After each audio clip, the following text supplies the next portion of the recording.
Ok, on va poursuivre la leçon en grandeur.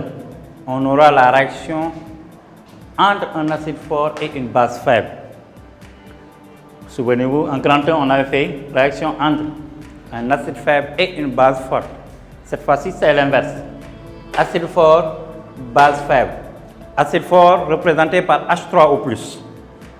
Les bases faibles, c'est soit une amine ou bien un carboxylate.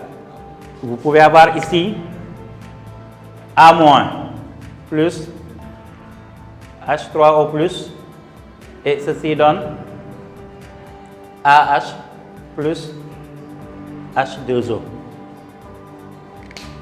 Ça c'est une base faible, ça c'est une base faible, dosée par un acide fort, n'est-ce pas? Ici on a mis les deux flèches parce qu'on n'a pas encore calculé la constante de réaction. Mais à vrai dire, il n'y a pas de réaction, de flèches. Et le calcul de la constante de réaction, Kr, concentration de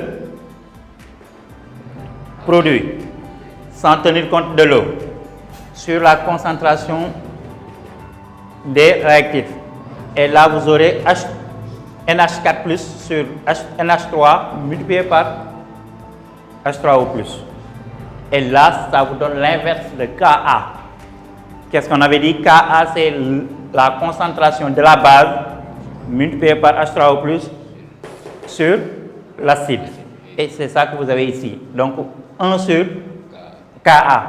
Le Ka sera remplacé par 10 puissance moins pKa. On le fait passer au numérateur, vous aurez constante de réaction égale à 10 puissance pKa pour les bases dosées par un acide fort. Et toujours Kr supérieur à 10 puissance 4, la réaction est totale. Et on va généraliser le résultat en donnant la réaction entre un acide fort et une base faible est exothermique, mais aussi elle est totale. Pourquoi? Parce que la constante de la réaction est supérieure à 10 puissance 4. Maintenant, la variation du pH en fonction du volume d'acide versé nous a permis de tracer cette courbe. Et c'est un peu l'inverse du dosage d'une base forte par un acide fort. Mais toujours, là aussi, on constate les 4 parties. Une décroissance, une faible variation du pH, saut de pH, et ça tend vers une constante. De la même manière qu'on l'a fait tout à l'heure, on va déterminer le point équivalent par la méthode des tangentes. La remarque est qu'ici, le pH est inférieur à 7 quand c'est l'acide faible qui est dosé par une base forte. On avait à l'équivalence un pH supérieur à 7. Dosage d'une base faible par un acide fort, à l'équivalence, le pH est inférieur à 7. Et la preuve, c'est quoi? La preuve est que quand vous calculez la concentration de NH3, NH4+, et la concentration de NH3, vous allez voir que là aussi vous aurez l'inégalité supérieure. La concentration de l'acide est supérieure à la concentration de la base à l'équivalence. Comment les calculer? On procède de la même manière que tout à l'heure. Vous déterminez le point équivalent, vous aurez la valeur du pH. Vous avez la valeur du pH, donc vous pouvez calculer H3O+. Connaissant H3O+, on peut accéder à OH-. Après OH-, vous calculez cette fois ci la concentration de Cl-, parce que c'est dosé par l'acide chlorhydrique. Donc sa concentration sera égale à CaVaE sur volume total. Connaissant la concentration de Cl-, vous en déduisez en passant par l'électroneutralité, la concentration de l'ion ammonium. Et vous terminez par la conservation de la matière pour trouver la concentration de l'ammoniac restant. Et ces deux derniers résultats vous permettra de faire la comparaison et de constater que la concentration de l'acide est supérieure à celle de la base. Ainsi, à l'équivalence, le milieu est acide. Maintenant, demi-équivalence. Toujours le même raisonnement. On prend le volume à l'équivalence divisé par 2. Vous aurez la valeur volume à la demi-équivalence. Vous le projetez directement sur la courbe. Sur l'axe des ordres, vous aurez la valeur du pH, donc la valeur du pKa. N'oubliez pas, tout à l'heure, notre conclusion était à la demi-équivalence, le pH est toujours égal au pKa. N'est-ce pas? Et ceci va nous permettre maintenant de définir une solution tampon. Dosage d'un acide faible par une base forte. À la demi-équivalence, la solution est tampon. Dosage d'une base faible par un acide fort. À la demi-équivalence, pH est égal au pKa, donc la solution est tampon. On a une solution tampon, on se pose la question, qu'est-ce qu'une solution tampon? La définition, une solution tampon est un mélange équimolaire d'un acide faible et de sa base conjuguée. Tout à l'heure, qu'est-ce qu'on avait utilisé? CH3COH et COO-. À la demi-équivalence, on a l'acide éthanoïque, l'ion éthanoate, acide, base conjuguée. Le mélange étant équimolaire parce qu'ils ont la même concentration, multiplié par le même volume, on aura le même nombre de moles.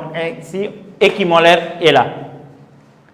On a un mélange équimolaire d'acide faible et de sa base conjuguée.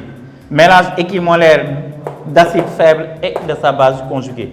Donc voilà la définition d'une solution tampon. Est un mélange équimolaire d'un acide faible et de sa base conjuguée. La définition est à retenir. Son pH est égal au pKa du couple acide-base correspondant. Ça, on l'a déjà dit. Maintenant, propriété d'une solution tampon. Parce que je vous ai dit, à la demi-équivalence, on a une solution rigoureusement tampon. Maintenant, pourquoi le mot rigoureusement? Parce que là, on a ici, la solution est rigoureusement tampon. Mais dans cet intervalle, qu'est-ce qu'on a? On a une solution tampon, mais pas rigoureusement tampon. Et dans cette partie, on parle de jaune tampon. Donc, le point de demi-équivalence, rigoureusement tampon. Au voisinage, on a la jaune tampon. Et les propriétés maintenant d'une solution tampon. Le pH d'une solution tampon ne varie pratiquement pas lors d'une dilution modérée. Modéré est important ici. N'est-ce pas? Modéré est important ici. Première propriété. Le pH d'une solution tampon varie très peu lors de l'addition d'une quantité modérée d'acide fort ou de base forte. Et enfin, le pouvoir tampon d'une solution est d'autant plus grand que les concentrations de l'acide faible et de sa base conjuguée sont importantes dans la solution. Ces deux-là sont à retenir comme la définition parce qu'ils sont très souvent demandés. Obtention d'une solution tampon. Maintenant, comment faire pour avoir une solution tampon? Il y a 3 méthodes de préparation d'une solution tampon. Les deux, on les a déjà vues. Pour avoir une solution tampon, on peut doser un acide faible par une base forte jusqu'à la demi-équivalence. N'est-ce pas? Mélange équimolaire d'un acide faible et de sa base conjuguée. Deuxièmement, on peut doser une base faible par un acide fort jusqu'à la demi-équivalence. On a aussi une solution tampon. Et enfin, on va se servir de la définition. La définition, on nous dit quoi? Mélange équimolaire d'un acide faible et de sa base conjuguée. Donc,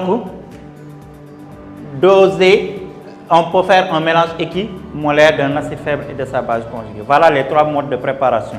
Et là, je le résume sous ce schéma-là. Acide faible, base conjuguée, pH égale au pKa. Donc là, on a une solution tampon. C'est là où on tend. On tend vers la solution tampon. On parle de quoi maintenant? Acide faible, dosé par une base forte. À tout instant, je vous dis, cette relation est valable.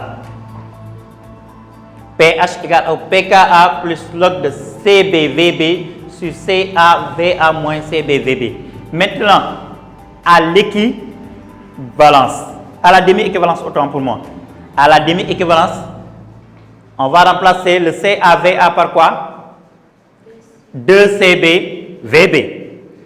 2CbVb moins CbVb, il va rester CbVb. On simplifie, log de 1 donne 0.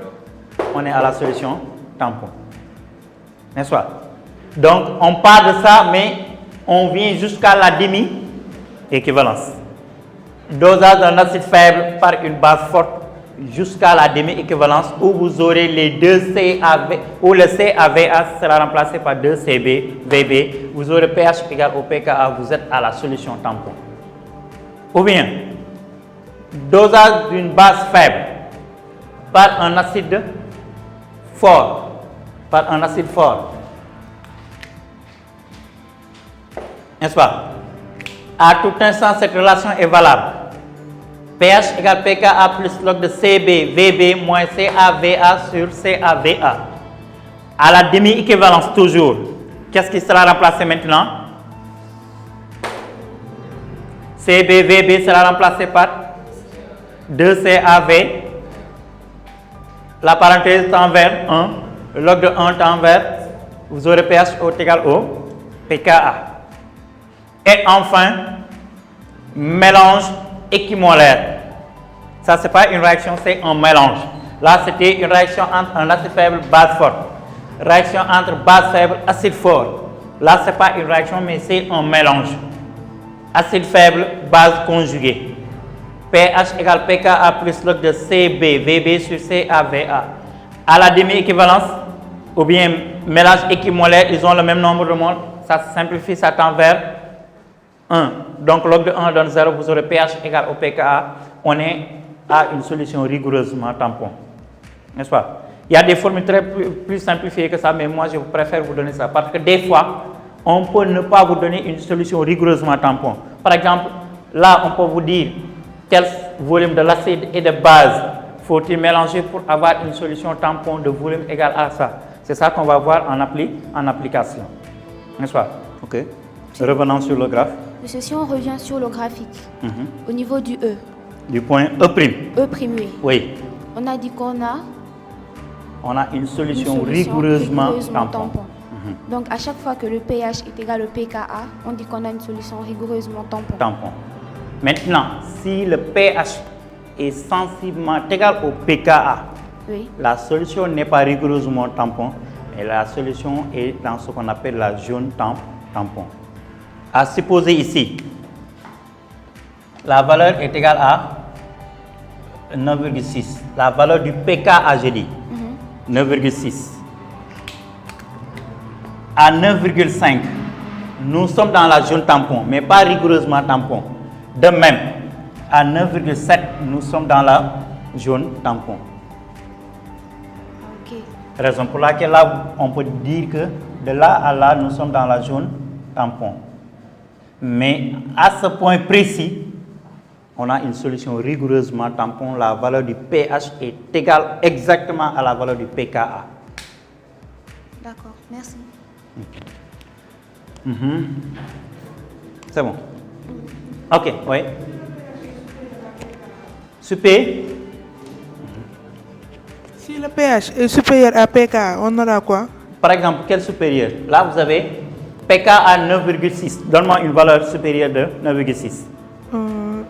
Oui, 10. 10. Oui. 10, c'est très éloigné. 9,8. 9,8. Nous sommes toujours dans la zone tampon. La solution est tampon, mais pas rigoureusement. N'est-ce pas? Oui. Ok, maintenant, passons aux applications. Tout à l'heure, on a décrit 3 modes de préparation d'une solution tampon. Dosage d'un acide faible par une base forte. Dosage d'une base faible par un acide fort. Mélange d'un acide faible et de sa base conjuguée. Voilà ce qu'on vous propose en application. Application, on dispose des solutions décimolaires. Toutes les solutions sont à concentration 10 puissance moins 1. Suivante. Solution A, 30 cm3 d'hydroxyde de sodium, qui est sa nature base forte.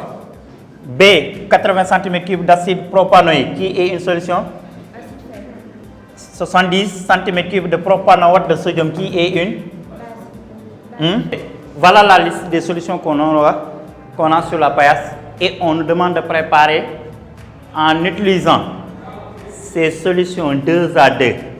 Comment peut-on préparer 3 solutions tampons de pH égale à 4,9 et de volume égal à 60 ml. D'abord, la première remarque. Vous avez pH égal à pK égale à. Donc, on me demande une solution rigoureusement tampon. Maintenant, 3 modes de préparation ont déjà vu. Premièrement, on a acide faible dosé par. Quel est l'acide faible ici qu'on peut prendre? Donc, on peut prendre la solution. Premier cas. On peut prendre quelle solution et quelle solution? On peut prendre B dosé par A. Parce que B est une solution d'acide faible. A est une solution directement, vous aurez donc V de A plus V de B égale à 60 ml. On nous a dit et de volume 60. Ça, c'est la première équation. La deuxième, elle est là. N'est-ce pas? On a quoi? pKa, pH égale à pKa plus logarithme de CB, VB. Ici, pour être conforme, quel est? C'est B qui est acide. C'est A qui est base. Donc là, on mettra C, A, V, A. Et au dénominateur, on aura CB, VB moins, CA, VA. On est d'accord? Qu'est-ce qu'on fait? On transpose le pKa. Avec pKa égale à pH. Donc, vous transposez pH moins pKa donne 0. Égal à quoi? Logarithme de CA, VA, CB, VB moins, CA, VA. Qu'est-ce qu'on fait pour faire partir le logarithme? On applique la fonction 10 puissance. 10 puissance 0 donne 1. 10 puissance log de quelque chose, ça donne? Donc, CA, VA sur CB, VB moins, CA, VA. Produit moins, produit extrêmes. Donc, on aura CB, VB moins, CA, VA égale à CA, VA. On transpose, ça donne 2. CB, VB égale à 2, CA, VA. Toutes les solutions sont décimolaires, donc concentration égale. On peut les simplifier. Et finalement, on se retrouve avec VB égale à 2 VA. On retourne, ça c'est la deuxième équation. On l'injecte dans la première. Qu'est-ce qu'on aura? 2 dans 1. Entraîne quoi? 3 VA égale à 60. D'où VA égale à 20 millilitres. Et dans ce cas, VB donne 40 millilitres. Pour conclure la première préparation, on peut utiliser la solution B dosée par la solution A, n'est-ce pas, en mélangeant 20 ml de A et 40 ml de B. Si on le fait, on a une solution rigoureusement tampon. C'est bon? Ok. Deuxième cas, qu'est-ce qu'on peut prendre? Comment? Montrer que la solution est rigoureusement tampon.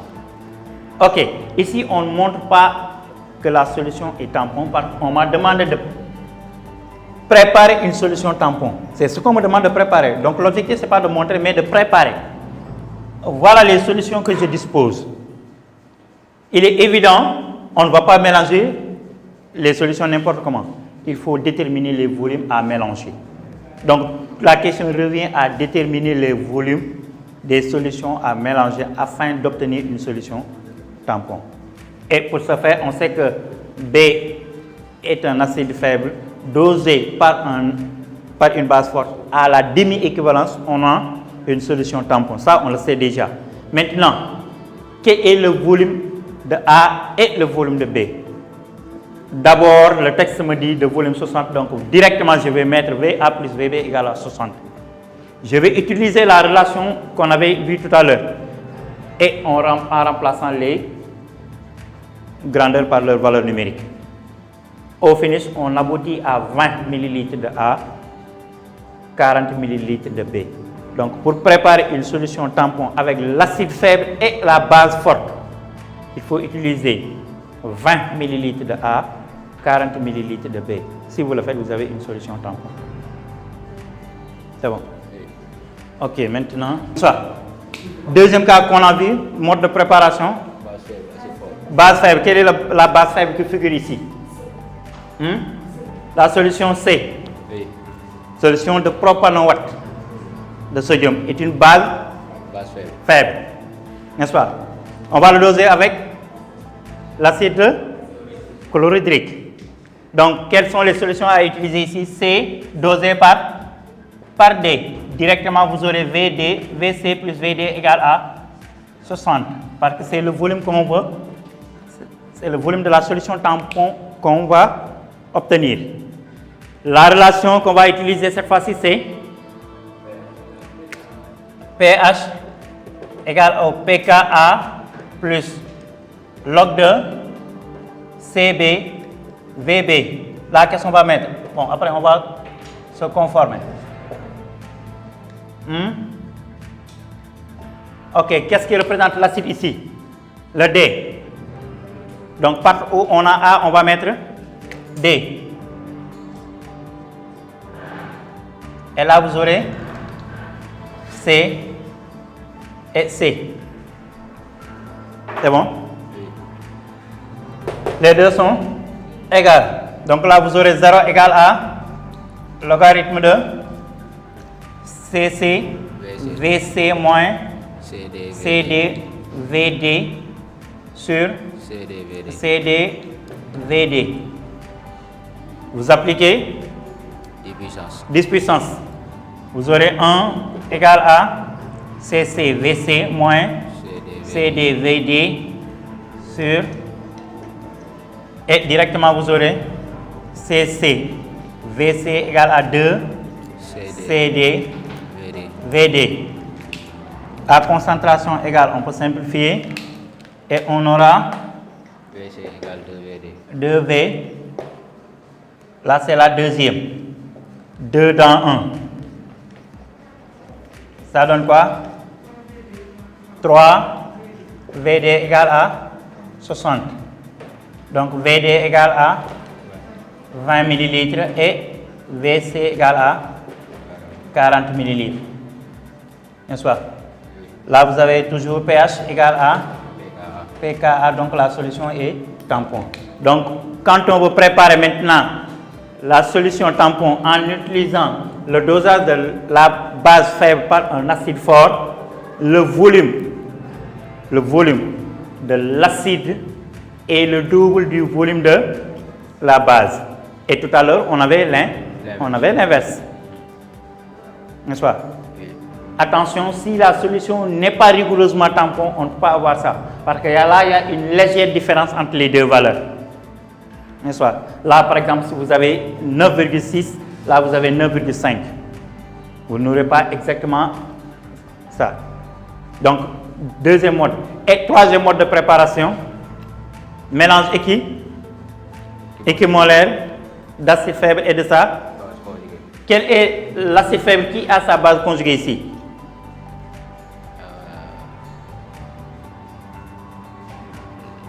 Quel est l'acide faible qui a sa base conjuguée ici présent? L'acide propanoïque. Là, vous avez l'acide propanoïque. Là, vous avez propanoate, ion propanoate. Donc, qu'est-ce qu'on va faire? On va mélanger B et C. V de B plus V de C égale à 60. Vous utilisez cette relation, vous allez aboutir au volume. Donc, voilà comment on peut préparer une solution tampon. Dans tous les exercices qu'on vous demandera, c'est le scénario. Premièrement, tracer la courbe, déterminer le point équivalent, déterminer le point de demi-équivalent, déterminer la valeur du pKa, n'est-ce pas? Quel volume de A et de B faut-il mélanger pour avoir une solution tampon? C'est une leçon très facile. N'est-ce pas? Si on le comprend vraiment, ça ne pose pas de problème. Y a-t-il des questions? Donc, au terme de cette leçon, qu'est-ce qu'on retient? On retiendra qu'on peut doser un faible par un fort. Il y a très souvent les élèves qui se demandent pourquoi pas doser un faible par un faible. On ne dose pas un faible par un faible. Ça n'existe pas dans le programme ici. Et d'ailleurs, c'est un événement qui n'est pas intéressant, raison pour laquelle on ne le fait pas. N'est-ce pas?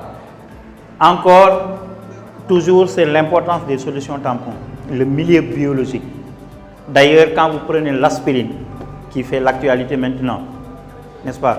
Vous le mettez dans l'eau, vous aurez une solution tampon. N'oubliez pas que l'aspirine, quand on le dit, c'est l'acide acétique, donc acide éthanoïque, n'est-ce pas? Vous le mettez dans l'eau, donc c'est une réaction entre un acide et une base. Donc on prépare une solution tampon. Encore une fois, une solution tampon, c'est un mélange équimolaire d'un acide faible et de sa base conjuguée. Là, à la demi-équivalence, on a une solution rigoureusement tampon, n'est-ce pas?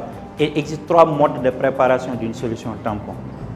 Dosage d'un acide faible par une base forte, dosage d'une base faible par un acide fort, mélange d'un acide faible et de sa base conjuguée. Voilà ce qui termine la deuxième partie du programme. C'est l'avant-dernière leçon. Donc en gros, il nous reste une seule leçon, l'acide alpha-aminé, qu'on peut loger même dans la première partie qui est intitulée la chimie des molécules, la chimie moléculaire. Donc voilà en gros ce qu'on peut voir sur les solutions tampons. Merci.